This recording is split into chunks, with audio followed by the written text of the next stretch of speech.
Hi, I'm Emily Bennett. And I'm Emily Talbot. We're clinical psychologists working at the Paediatric Neuropsychology Service at the Nottingham Children's Hospital. Being part of a regional neuro-oncology service, we often work alongside families and other professionals in supporting children and young people to return to school following diagnosis and treatment for a brain tumour. We know that this can be a really big step for children and for their families and schools, so today we thought it might be helpful to share some of our top tips for helping to make this process as smooth as possible. Tip number 1 is getting prepared in advance. So the first thing we'd recommend is to start getting ready for your child's return to school as soon as you can.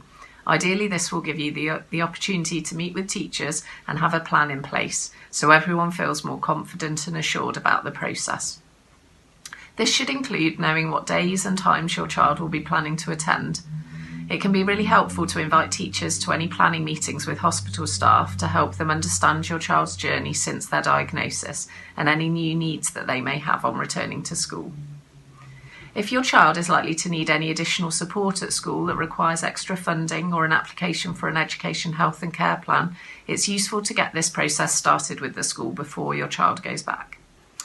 Tip number 2, identify a key worker. We often find it really helpful if there is someone at school who's identified as a key worker or key person who you and your child are able to go with questions or concerns. This person would often take a main role in organising meetings and making sure that the right people and support is in place at the right time. Having someone who really understands your child's individual story and needs can also help them to feel safe and secure at school and to know who to talk to if they have any worries. Tip 3. Aim for a phased return. While it's really important for your child to be back at school with their friends, doing everyday things when they are ready, we also encourage families and schools to think of a step-by-step return to school. It might be to start with that your child just goes in to catch up with their classmates and re-familiarise themselves with school.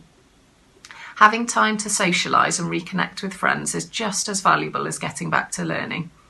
A good starting point is to begin with a few hours a day on a few days in the week and build up from there, depending on how they're doing emotionally and physically. It might also be helpful to think about giving your child extra breaks during the day or just focusing on core subjects like literacy and maths rather than trying to get back to everything at once. Tip 4. Educate others. You and your child will already have been through a lot before planning to get back to school, but teachers and school friends may not fully understand what this has been like for you. We find it can be really helpful if classmates and teachers get the chance to learn a bit about brain tumours and treatment and the new challenges that your child may be facing. This means that they have a better idea of how they can help and how to best support your child in getting back to school. Staff from the hospital and local teams such as educational psychology services, as well as charitable organisations, will often be happy to provide training and information. And finally, tip 5, review and monitor. You might find that when your child gets back to school, their needs can change quite quickly, and so it can be important to arrange regular catch-ups with school to see how things are going and plan for any transitions that may be coming up. It's important to have a way to communicate with school about any changes in your child's situation. That might be medical, social, behavioural, emotional or cognitive. We find that parents feel less anxious when communication is regular and reliable. Our specialist neuro-oncology nurse key worker, Louise Robinson, will be discussing building these relationships with school staff in a later vlog.